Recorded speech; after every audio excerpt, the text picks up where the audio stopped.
This is TWiT. So this secret iPod is an interesting story that kind of came out from a former iPod engineer, David Shayer. He was the second software engineer hired in 2001.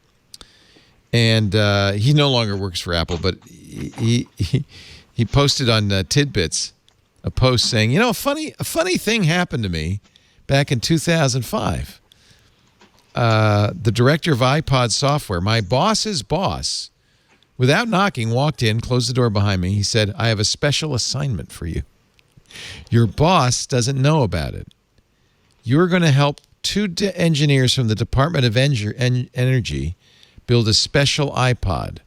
Report only to me. The next day, these two guys, Paul and Matthew, show up. He said, I would like to say they wore dark glasses and trench coats, but they were perfectly normal 30-something engineers. They went to the conference room. They actually didn't work for DOE. They worked for a contractor, Bechtel. They wanted to add some custom hardware to an iPod to record data from this custom hardware to the iPod's disk in a way that would be invisible. So the iPod had to look and work like a normal iPod. You wouldn't be able to see the data if you mounted the iPod. They would do all the work. I was just there to help, to consult. So he never did learn what it was for. But what could it be for? And you can think of actually the spy uses for this, right? No, you know, you're going into a top secret nuclear installation. You're going to get a tour. Or no, maybe it's not a nuclear installation. Maybe it's just a medical facility or something innocuous. You're going to get a tour, and they're going to look at you. They're going to search you. You're going to say, what is this? Oh, it's iPod. I love iPod.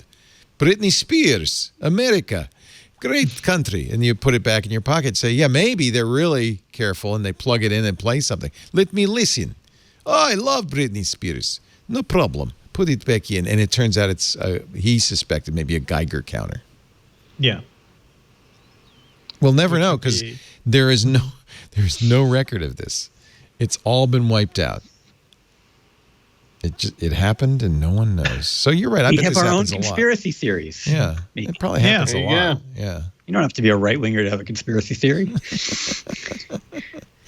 It was the 5th generation iPod, the iPod with video. Fairly easy to open the case and close it without leaving obvious marks. Plus 60 gig drive, lots of room to record extra data. Mm-hmm. Yeah. Mm-hmm. And the hackable one, the one they didn't sign, I think that was the last one. Oh, that right? was key, right. They didn't have to sign it. Mm-hmm. Yeah, so the software could be modified without any issue. Nowadays, you can't do that. You have to get Apple to sign it. It would be much more complicated. I don't know. It's a cool story. The custom iPod that never existed. Only 4 people at Apple knew about it. Me, the director of iPod software, the vice president of the iPod division, and the senior vice president of hardware. None of us still work at Apple. There was no paper trail. All communication was in person. In fact, he could be making this up completely. This sounds like an episode of Mission Impossible. It does. Your mission. Yeah. This iPod will self-destruct in 10 minutes.